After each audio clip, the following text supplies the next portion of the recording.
That video, uploaded on D&D Shorts by Will and featuring Ginny D, is very problematic. If you're familiar with my humorous fake roast videos, that's not what this is. So if you're not in the mood to hear some small shitty channel with an old guy calling attention to two of the biggest dungeon tubers, this video probably isn't for you. Misogyny is not window dressing.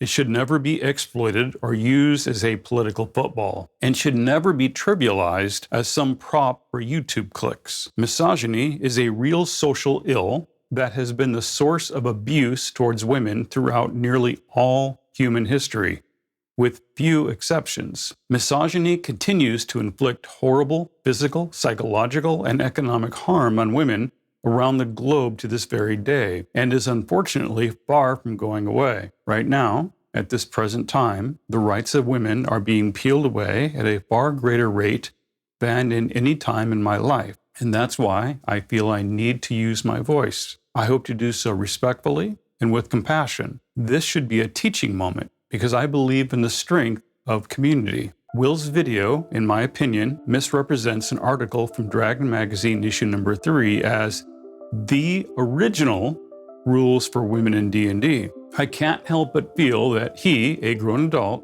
chose those words deliberately. From his video title to the entire framing, it seems to me he was more interested in farming outrage and engagement than accurately and truthfully reporting objective facts to his viewers. And when you hear what I have to say, I hope you'll understand why that feels to me like a bridge too far. First, the things we agree on. Yes, the article appears in Dragon Magazine number 3 from 1976. And yes, it could certainly be labeled misogynist. However, it was likely part of the early effort to create a witch character class, and that appears to have spilled over into the rest of the article. I previously discussed that in my Witches in D&D video. I'm not defending the content of the article, and I'm not saying it wasn't in some respects misogynist, but context matters. Watch my Witches video to learn more. Understanding the historical context of those early D&D fans asking for a witch character class puts things into perspective. And now, the things we disagree on. And for clarity, these aren't just disagreements in opinion. They're what I see as misrepresentations of fact that Will makes in his video. For example, his video is titled "The Original Rules for Women in D&D Are Wild," but that's not exactly true, is it? The article Will cites is called Notes on Women in Magic, clearly meant to echo Gygax's earlier Men in Magic booklet from OD&D, and it's explicitly titled Notes, not Rules. These are not the original rules for anything, much less women in D&D. But of course, the truth doesn't get as many clicks. The more truthful title would have been too long. Something like, "Hey, I need YouTube content, and I found this obscure article from 1976 in Dragon Magazine number 3 by an independent author not employed by TSR. And they weren't official rules, but I'm going to pretend they were while acting like I'm offended and simultaneously referring to my female guest as a white woman digging through my trash." He couldn't use that because that might risk us thinking Will's a performative male and waste valuable time he could better spend smearing older editions of the game, and thus by extension proving his generation's moral superiority. Will even cites Tim Kask,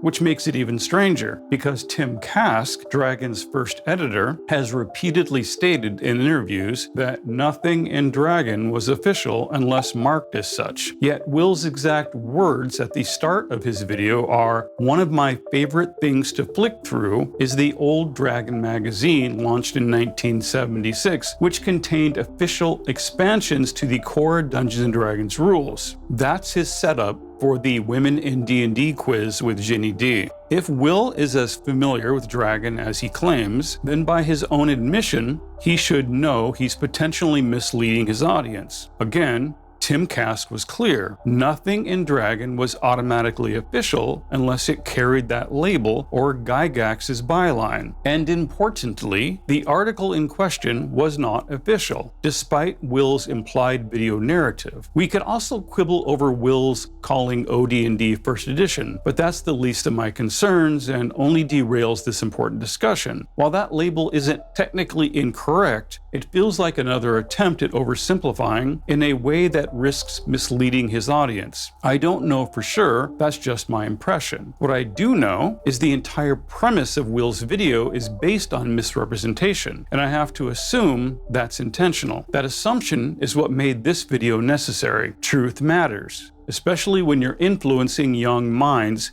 who rely on you for accurate information. Admittedly, maybe I'm way off base here, but it seems to me that using the historic and ongoing abuse of women as a hook while mischaracterizing an obscure article for YouTube clicks is, man, what's the word? Misogynist. And look, I'm old and completely out of touch with the whippersnappers, but my opinion, I don't think introducing Ginny D as a white woman digging through the trash outside my home like a starving raccoon is a great look when you're about to deliver, in my view, misleading claims about misogyny, especially when he's doing it while criticizing the very game that generates a lot of income for him. Will tells his audience Dragon was full of official expansions, which is only partly true. In my opinion, he uses that framing in a way that risks manipulating his viewers into believing the article was canon. That's the sort of setup that distorts the history of early D&D. And by the way, he and Ginny broad brush and, in my view, misrepresent that article, smearing not just the game, but by extension the older generations of gamers who kept it alive for them to profit off of today. Now let's talk about the author of that article, Len Lakofka. In his video, Will says we'll actually talk about how the designers who wrote this in the 70s look back on it today. That's crucial. He doesn't name Len. Instead, he generalizes it as the designers, strongly suggesting to viewers that the article was written by the actual D&D design team, such as Gygax, Arneson, or some other relevant person, rather than an outside freelancer, and that is factually inaccurate. D&D players are likely familiar with Leomund's tiny hut. Leomund was Len's character. Len has an amazing history that should be honored, not used, in my view, to farm outrage through misrepresentation. He was one of the earliest Greyhawk contributors, the first non-Gygax Kuntz author whose material was incorporated into the Greyhawk setting. He was the author of the L series modules, starting with L1, The Secret of Bone Hill, in 1981. He wrote the Leomund's Tiny Hut column in Dragon from 1979 to 1986. He was a playtester and advisor to Gary Gygax, reviewing AD&D manuscripts before they were published. In 1980, Len was ranked number 6 nationally in D&D standings and placed 3rd in the Invitational DMs tournament. He was a lot of things, but in 1976, it would be a real stretch to call him a D&D game designer. He was an avid D&D player and an independent author, and while there may not yet be any award for Best Gay D&D Player, Len was not in the closet. He was openly gay. Gary Gygax knew that and still chose Len as a trusted confidant, gave Len his own column, and beginning in 1981 published his modules as part of TSR canon. That's the story worth telling, not the one Will and Ginny sold their viewers. And wouldn't the truth have been better? Not only is the truth easier, isn't Len's story incredibly uplifting? When presenting facts about the game to potentially hundreds of thousands of viewers who trust them, Will and Ginny, in my opinion, end up smearing not just older gamers, they're also disrespecting their audience, the game they profit from, and the memory of Len's art, who passed away in 2020 with his husband by his side. But Will's framing didn't just disrespect Len. By using misogyny as a prop for YouTube engagement, he also disrespected the article's illustrator, Janelle Jayques, who passed away in 2024. Janelle eventually came out as a trans woman and lesbian. She went on to become one of the most influential adventure designers in RPG history. Her design work in Dark Tower from 1980 and Caverns of Thracia from 1979 was so groundbreaking that designers today coined a term for it, Jayquesing the dungeon. Omission. Her style of mapping, with loops, multiple entrances, and vertical interconnections, literally changed adventure design. Well-known game designers like Justin Alexander cite her as the gold standard, and her influence runs straight into how modern open-world video games are structured. It's been a couple of weeks since I've uploaded because I was hoping my anger about Will's video would subside. Frankly, I don't need the drama his and Ginny's fans are sure to bring, but I can't get past it. Will took an obscure, non-official article from Dragon Magazine #3 from 1976, years before first edition AD&D was published, and reframed it as the original rules for women in D&D. He and Ginny presented it to potentially hundreds of thousands of subscribers with repeated falsehoods and half-truths. And in my opinion, supported by his own words, that misrepresentation looks very intentional. From Ginny at least, I expected better. Now, for anyone who's heard about weird rules for women in early D&D, here's the actual history. OD&D from 1974, Men in Magic, ability scores were defined with no gender-based maximums or minimums, just straight 3d6 rolls and class minimums. So for all of Will and Ginny's decrying the horrible misogyny in original D&D, that booklet was original D&D, and there were no gender-based minimums or maximums at all.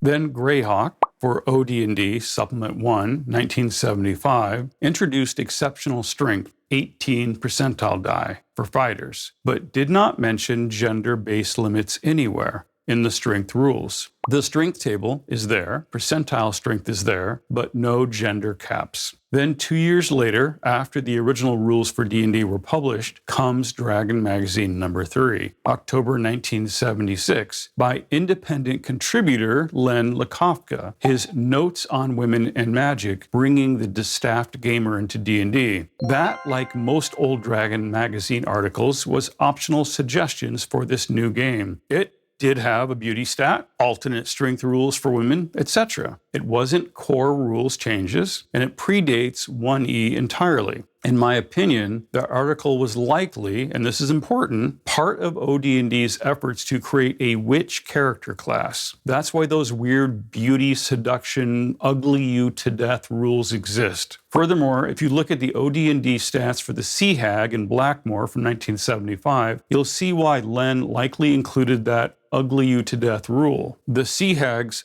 horrific appearance can literally kill, framed as the inverse of the nymph's beauty. It was then later, with AD&D 1E Player's Handbook from 1978. This is where the official gender-based strength maximums appear. The strength table literally labels 180150 as maximum strength possible for a female human or male gnome, and reserves higher exceptional ranges only for certain male race combinations. That's the canonical cap. What gets lost in every misinformed misogyny as a prop YouTube outrage video on this topic is that there are also strength limits for many male demi-humans, and some of those were lower than what human women could achieve. Male halflings, maximum strength of 17. Male gnomes, 18, no percentile bonus. A human woman could be stronger than both, and the racial maximums cut both ways. Elves of both genders could reach dexterity 19, while most humans, male or female, capped at 18. If you wish to call that misogyny, fine, that's your prerogative. But the actual designer of this brand new game, Gary Gygax, was mixing simulationist ideas about real-world physical differences with fantasy biology, and he applied these limits across